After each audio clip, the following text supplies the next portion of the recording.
Jonás 1:6. Dice: el capitán del barco lo encontró y le dijo: ¿qué haces aquí durmiendo? Levántate, clama a tu Dios, quizá el Dios se acuerde de nosotros y no moriremos. Hasta ahí. No, ya ni lo busquen. ¿Cierto? Es un libro muy pequeñito, tiene cuatro capítulos, si no mal recuerdo. Esta es una historia muy interesante. Saben de que Jonás siendo un siervo de Dios, algo le ocurre ese día. Él recibe un mensaje del Señor, él recibe una instrucción y hace algo completamente opuesto. Ustedes conocen la historia de Jonás. Él hace algo completamente opuesto al mandato y al parecer en la mente de Jonás toma otra decisión. ¿Sale? ¿Cuántos de nosotros quisiéramos escuchar la voz de Dios y cuando le pedimos dirección, Señor, es por aquí, Señor, ¿qué hago? Me ofrecen 2 trabajos, ¿cuál agarro? ¿Donde me paguen más o donde me sienta más desarrollado? O sea, decisiones. Hay veces que oramos por muchas situaciones al Señor y quisiéramos audiblemente oír la voz de Dios, y eso haríamos, ¿sí o no? Y aquí está un profeta comunicándose con el Señor directamente. El Señor le dice: ¿sabes qué? Ve a este lugar, ve a Nínive. Y él agarra su maleta, agarra su traje de baño y se va a la playa. Hace algo completamente opuesto. Le dice: oye, ve a predicar a tal lugar. Y él dice que compra un boleto y agarra un barco y se va. Él se embarca hacia otro lado. Entonces hace algo completamente opuesto a lo que le dice el Señor. El Señor le da una orden y él desobedece haciendo lo contrario. Ahora la pregunta es: ¿por qué Jonás se va en otra dirección? La otra pregunta sería: ¿por qué hace algo contrario a lo que le está diciendo el Señor? Cuando él es el siervo, él es el profeta, ¿por qué hace algo distinto? ¿Cuántos de aquí haríamos algo distinto cuando pedimos dirección al Señor? Muy extraño, ¿verdad? Ahora, cuando nosotros tenemos un ideal, por ejemplo, un propósito definido en nuestra vida, cuando tenemos objetivos y queremos lograr algo, muchas personas se rinden, por ejemplo, se rinden en el primer intento. Es algo interesante. Y otros ni siquiera lo intentan. Tienen planes, tienen sueños, tienen proyectos, tienen metas en la vida, y muchos ni siquiera lo intentamos, únicamente quedan en nuestra mente. O sea, ni siquiera hacemos lo que Jonás, ni siquiera vamos en otra dirección. Y algunas personas que intentamos algo, muchas veces nos frustramos porque fracasamos al primer intento y ya no lo volvemos a intentar nuevamente. Entonces, hay algo que nosotros no sabemos, pero la realidad, muchas veces no emprendemos algo porque tenemos miedo a fracasar. Pero el fracaso, quiero que sepan que es parte del éxito. O sea, no puedes tener éxito sin tener fracaso. Es decir, ¿quién de nosotros quisiéramos poner un negocio y que a la primera pegara, no? Tú dices: no, pues todos nos aventamos. Tú dices: le voy a pegar, le voy a atinar, voy a invertir. No importa lo que me tenga que pagar el crédito, si no lo tengo, no importa lo que emprenda, voy a tener éxito. Pero no es así, la realidad es diferente. Lo mismo ocurre, por ejemplo, en el matrimonio. Voy a poner 2 ejemplos. En el matrimonio, voy a hablar también de la cuestión profesional. Muchas veces en el matrimonio nosotros tenemos una perspectiva de lo que es el matrimonio, ¿verdad? Tenemos un ideal de cómo quisiéramos que fuera la pareja. Cuando recién nos enamoramos, vemos a esa persona como si fuera el príncipe azul o la princesa, ¿verdad? Nos enamoramos, tú dices, ¡ay, qué buena onda esta persona! La vemos como la persona más espectacular del mundo, lo vemos guapo, lo vemos sobresaliente, inteligente. Tal vez nos enamoramos de su sonrisa, pero pasa el tiempo, ya después ni sonríe, es más, ni dentadura tiene ya. Tú dices, era de lo que me enamoré, ya ni dientes tiene. Entonces, y también cuando llegan los hijos, en el matrimonio, llegan los hijos, llegan y pensamos que son únicos, ¿verdad? Los vemos hermosos, los vemos lindos, adorables, pero al pasar de los años nos damos cuenta que la perspectiva que teníamos de nuestros hijos es un poquito diferente, completamente diferente, tal vez años luz. Los vemos, por ejemplo, sin futuro, desorientados, perdidos. Los vemos escuchando reggaetón y corridos tumbados. Tú dices, ¿qué pasó aquí? Bueno, vas a decir, ¿y qué influye eso? Pero la realidad es que ese tipo de música, por ejemplo, afecta la neuroplasticidad de la persona, o sea, afecta a su cerebro, aunque no lo crean. Pero bueno, ese es otro tema. Y hablando del trabajo, también, en el caso del trabajo, nosotros cuando recién salimos de la escuela, que tú dices, ahora sí, agárrense, el mundo es mío. Y tenemos muchas expectativas, ¿verdad? Acerca de ese trabajo, acerca de lo que vamos a ganar. Pensamos que vamos a ser grandes emprendedores. Tú dices, no, trabajo, me capitalizo y pongo mi propio negocio y ya de ahí para arriba. ¿Y qué creen? Vemos que la situación es otra, ¿verdad? Pensamos que íbamos a ser millonarios, pero nos damos cuenta que pasan los años, la edad nos alcanza y ya ni siquiera nos alcanzan los años, porque ya los rebasamos y ya no nos aceptan en los trabajos. Entonces, nosotros tenemos ese tipo de expectativas. Nosotros vivimos una vida que muy probablemente no creíamos que íbamos a vivir en estas condiciones. Digo, los que están bien, pues están bien, ¿verdad?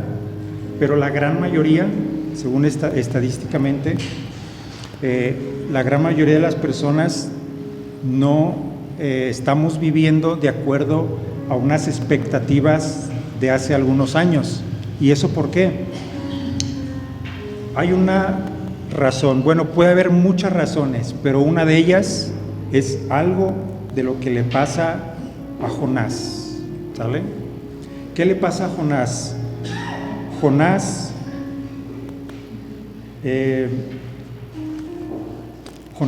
A Jonás le pasa algo que nos puede pasar a nosotros y Jonás está desanimado, ¿sale? Nosotros nos desanimamos. ¿Por qué nos desanimamos? Y es algo, podría ser algo normal. Podemos cansarnos si nos desanimamos de algo. Nos podemos sentir frustrados o enfadados porque las cosas no van bien. Y esa no era la excepción para Jonás. ¿Cuántos de nosotros nos hemos sentido desanimados ante cualquier situación de la vida? Llámese familiar, por ejemplo, laboral o incluso hasta espiritual. En el caso de la vida familiar con la pareja, muchas veces la situación no está como quisiéramos. La familia con los hijos no responden, no accionan. O igual también nosotros sentimos que no estamos como padres a la altura de las circunstancias. Pero este desánimo se puede deber a una razón. Miren, en la India, en el país de la India, hace muchos años, usaban a los elefantes como cuando había una guerra, los usaban como si fueran tanques, por así decirlo, ¿no? De destrucción. Entonces esos elefantes pues eran imponentes contra el ejército enemigo, porque los pisaban, o sea, eran como animales salvajes, por así decirlo, y no era tan fácil tumbar un elefante, 5 toneladas, nada más. Entonces, pasa el tiempo, deja de haber ese tipo de guerras, pero esos mismos elefantes los siguen domesticando. Ahorita creo que ya está prohibido por la Sociedad Protectora de Animales. Pero, por ejemplo, antes, no sé si a ustedes les tocó que en los circos había elefantes, ¿verdad? Ahorita ya no hay ni los colmillos. Ahorita ya no hay elefantes, no hay animales. A veces hay pulgas nada más, pero pues nada más. Bueno, en cierta ocasión un niño estaba viendo un elefante que estaba ahí en el circo, estaba por ahí donde los alimentan, y era un gran elefante, y el niño estaba ahí, su papá, y lo mira y le dice: oye papá, ¿por qué ese elefante tan poderoso, tan grande, que se ve tan impresionante? ¿Por qué ese elefante, dice, tiene atada una soga a su pata y es una estaca así pequeñita? Dice: ¿por qué no se va el elefante? ¿Por qué no corre? ¿Por qué no huye, verdad, de ahí? Y le dice: mira, desde que era bebé ese elefante lo ataron a esa estaca, y él intentó, cuando era un bebé, él intentó muchas veces zafarse, pero nunca lo logró. Dejó de intentarlo porque le fue imposible liberarse. Entonces ahorita ha pasado el tiempo y ya ni siquiera intenta ser libre, ni siquiera intenta hacer algo por su vida, simple y sencillamente. Entonces muchas veces nosotros nos pasa lo mismo, ya ni siquiera intentamos agradarle al esposo, ya no se peinan, es más, ya ni se bañan, ¿no es cierto? ¿Por qué? O sea, dejamos de intentarlo. Teníamos una perspectiva de hacer las cosas bien, teníamos una perspectiva de educar a los hijos. Ya después hasta le andas comprando una no sé, para que oiga su música. Entonces, ya ni siquiera lo intentamos. ¿Por qué? Porque ya nos dimos por vencidos. Ya ni siquiera lo intentamos, así como este elefante. ¿Por qué? Porque esto es como una mente condicionada. En el caso del elefante se condicionó a estar así, y aunque no lo crean de esa historia, pero a nosotros nos han impuesto este tipo de limitaciones por los padres, los maestros, los gobiernos e incluso las religiones pudieran llegar a hacer eso. Ahora, ahorita voy a aterrizar todas estas ideas. Hace algunos años yo leí un libro que es muy bueno, es un libro muy, muy viejo, se llama Cuando huye Satanás, ¿sale? Se llama el libro, muy bueno. Ese libro, en resumen, habla que el lugar favorito del enemigo, adivinen cuál es. La mente. No se van a decir mi cama, es que siempre me asustan ahí, ¿verdad? Siempre me jalan los pies. Es la mente, efectivamente, es la mente, es el lugar favorito del enemigo, porque él sabe que si controla tu mente, va a controlar tu vida. Varios escritores hacen referente a este tema y concluyen que aproximadamente el 98% de las personas somos víctimas de bombardeos de los dardos de fuego del enemigo, descritos en Efesios 6. Fíjense bien, el 98%, es muy alto. Solamente se libra el 2% de las personas de esos dardos de fuego que van directos a la mente. Qué interesante, ¿verdad? Ahora, ¿eso cómo se manifiesta en la vida de las personas? ¿Cómo se manifestó en la vida de Jonás, ese tipo de pensamiento, porque Jonás tomó una decisión, pero él pensó algo, ¿sale? Él tomó una decisión porque él recibió una orden y no lo hizo. Entonces, ¿ustedes creen que los dardos de fuego influyeron en Jonás? Ese desánimo, esa desobediencia tal vez. Entonces, ese tipo de dardos de fuego pueden ser pensamientos muy sutiles, tales como sentir temor, por ejemplo, sentir tristeza, depresión, ansiedad, enojo, ira, coraje, orgullo, baja autoestima.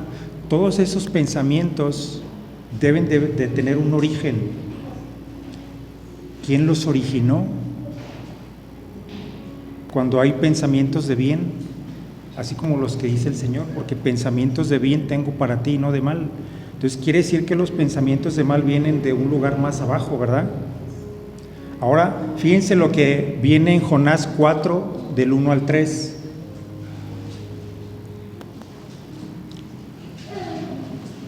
Jonás 4, del 1 al 3.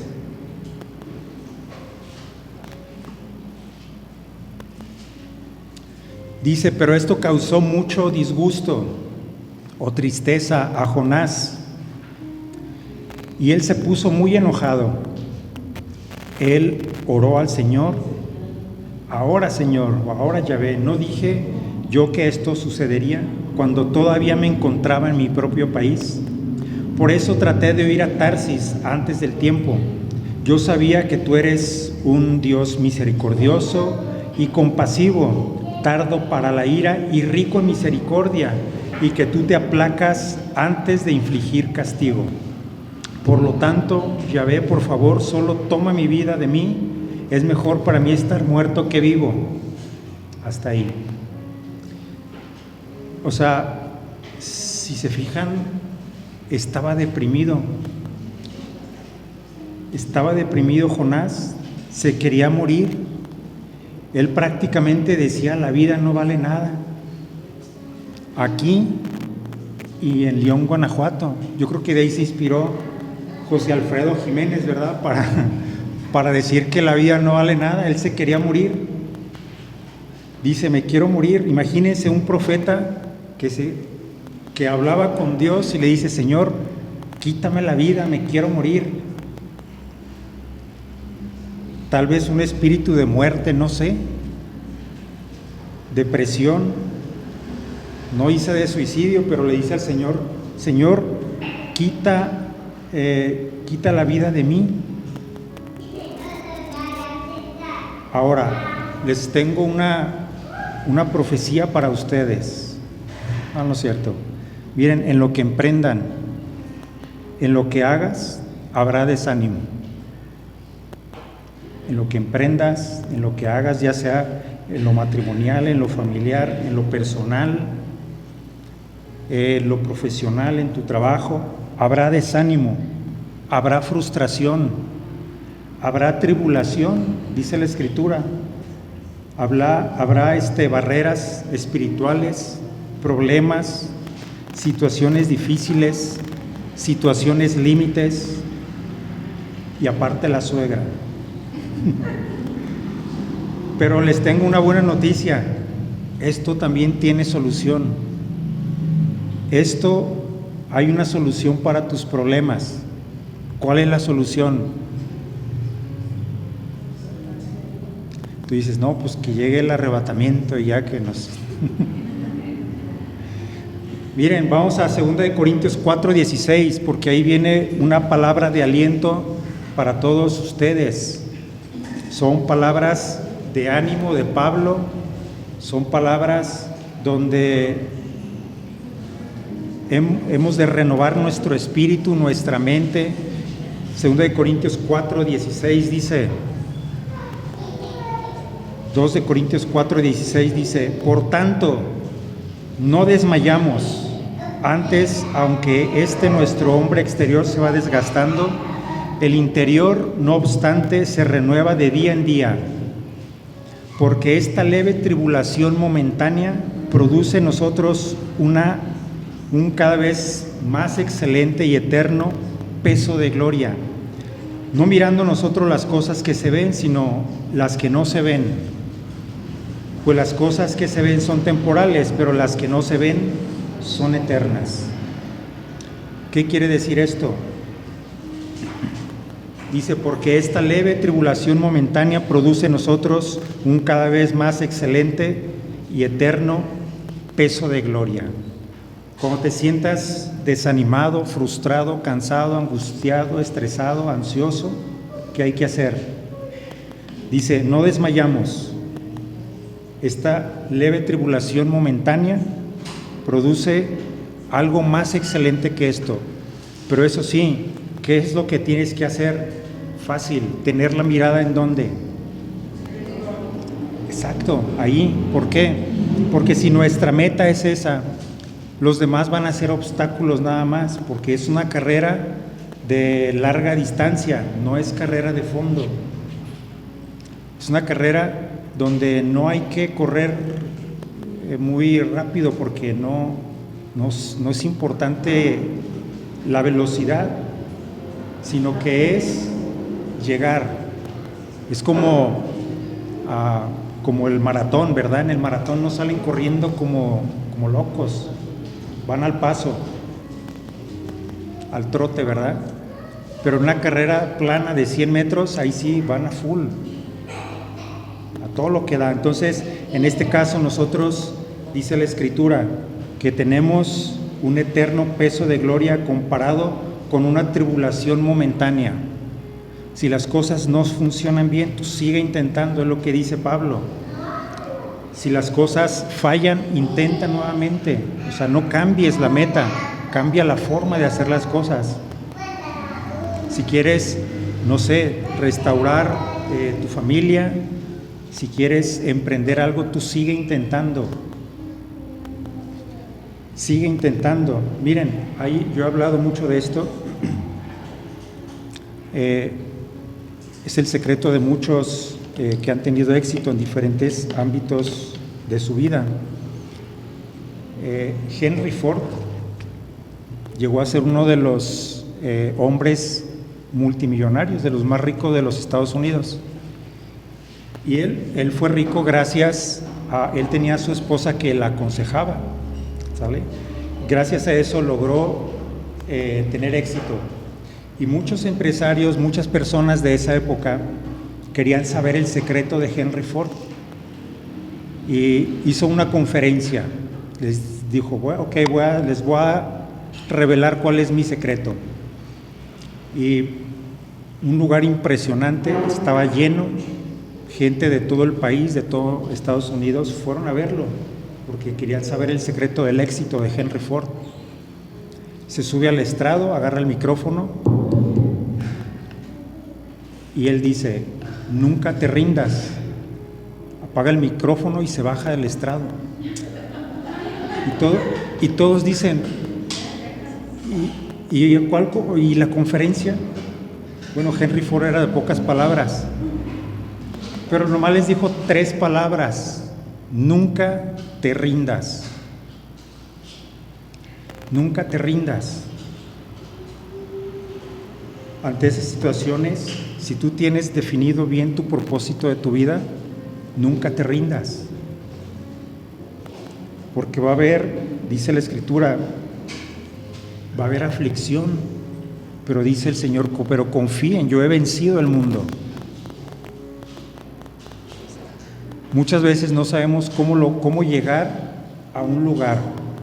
Por ejemplo, ¿cómo podemos, sigo con los 2 ejemplos, la familia y en lo profesional? ¿Cómo le hago para tener éxito con mi familia, con la pareja, con los hijos? ¿Cuál es el secreto del éxito? ¿Saben qué? Les digo, no van a saber cómo llegar a tener éxito, pero ustedes tienen que intentarlo. Por ejemplo, no sé si han escuchado hablar del Monte Everest, que es el monte más alto del mundo, ¿verdad? Bueno, el primero que llegó fue Sir Edmund Hillary. Esta persona fue el primero en conquistar esa cima. Él se preparó físicamente, mentalmente, para lograr esa hazaña, y le preguntaron: oye, ¿y cómo vas a llegar allá? Dijo: no lo sé, lo único que yo sé es que voy a llegar. Pero ¿cómo le vas a hacer si nadie ha subido? Pues precisamente voy a descubrir cuál es la forma de subir. ¿Qué hacía él? Un paso a la vez. Él hacía únicamente una cosa a la vez. Pablo eso dice: pero una cosa hago, solo una cosa. ¿Qué es lo importante que tienes que hacer? No te rindas, comienza con lo que tienes y comienzas en donde estás. No sabes cómo llegar. ¿Por qué? Porque nunca has llegado ahí. Tú tienes que saber, lo único que tienes que hacer es continuar. Otro personaje también muy conocido por ustedes, a los que les gusta el pollo. ¿Conocen al coronel Sanders? Bueno, por si no sabían, pero el coronel Sanders tocó 1009 puertas para que alguien le dijera: ¿sabes qué? Está bien, dame la receta secreta para hacer el pollo frito de Kentucky. Él es el creador de Kentucky Fried Chicken, pero él intentó 1009 veces. La pregunta es: ¿cuánto has intentado llegar a donde quieres llegar? Y hablo también en lo espiritual, para agradar al Señor, para lograr lo que quieres hacer de tu vida. Y si vemos a los antiguos, a los hombres, a los personajes, los verdaderos héroes de la historia que vienen en la Biblia, hablando de Daniel, ¿qué hizo Daniel? Dice la Escritura que él dispuso su corazón, o sea, un día dispuso su corazón porque él quería un mensaje de parte de Dios. Él quería un mensaje del cielo, y ese mensaje era lo que, cuando le fue revelado, era lo que él estaba orando por 21 días. Por 21 días él dispuso su corazón para entender, para saber lo que el Señor quería transmitirle a él. Él insistió para que las puertas del cielo se abrieran, y ¿saben qué? Se encontró con oposición. Él encontró oposición espiritual. Había una fuerza espiritual que estaba bloqueando el mensaje de Dios, pero él insistió porque sabía que venía una tremenda revelación de lo alto. Venía el mensaje de la liberación de su pueblo, venía el mensaje de libertad. Él no se rindió, él insistió hasta que los cielos se abrieran, y con su insistencia logró mover principados y potestades del mundo espiritual. ¿Y nosotros qué movemos? A veces ni la taza donde tomamos el agua. Entonces, miren, en la vida, para poder triunfar, todo lo que queramos lograr, siempre que queramos una victoria, habrá una batalla. Dice por ahí una frase que antes de una gran victoria siempre hay una gran batalla. Estamos peleando con un mundo espiritual que no vemos, ¿sale? Estamos librando una batalla espiritual y mental, como lo dije en un principio. Debemos estar realmente preparados para no rendirnos, así como en lo espiritual, estar fortalecidos con el poder de la fuerza del Rey invencible, porque dice que nosotros hemos recibido poder, autoridad, sobre todo principado, potestades. Entonces, aquí lo interesante, y concluyendo con lo que le pasa a Jonás, dice que el capitán del barco va y lo busca, y una de las palabras que le dice: quizá. ¿Qué leímos en el primer versículo? Dice, el capitán del barco lo encontró y le dijo, ¿qué haces aquí durmiendo? Levántate y clama a tu Dios. Quizá el Dios se acuerde de nosotros y no moriremos. Miren, cuando sientan ese desánimo, hagan esto, intenten hacer algo diferente. Quizá el Señor, o sea, dice, clama al Señor, dice, quizá te escuche esta vez. Cuando sientas esa depresión, busca al Señor, alaba al Señor. Es más, el Salmo 34, lo que leímos cuando llegamos, cuando te sientas desanimado, alaba al Señor y te vas a sentir animado. Y ese salmo es espectacular, dice, bendeciré al Señor en todo tiempo. ¿Estás deprimido? Pues en todo tiempo. ¿Estás cansado? ¿Estás frustrado? ¿Estás enfadado? Alaba al Señor en todo tiempo. Amén. Entonces, esas fueron las palabras del capitán del barco que quería salvarse del naufragio. O sea, él también quería salvarse. Él estaba, fíjense, él estaba seguro de que el responsable de esa tormenta y su nave dependía de ese quizá, de buscar ayuda en el Todopoderoso. Entonces, cuando tú estés en medio de una tormenta de tu vida, clama a tu Dios y quizá te salve, pero hay una posibilidad en 100 de que una puerta se abra. Hay una posibilidad en 100 de que ese día el Señor abra los cielos, así como con Daniel, abra los cielos y te dé una palabra de aliento, una palabra de bendición. Amén. Entonces, si tienes un propósito principal de tu vida, haz lo tuyo, tienes que hacerlo, nunca te rindas, no te quedes dormido, así como Jonás, sigue orando como Daniel.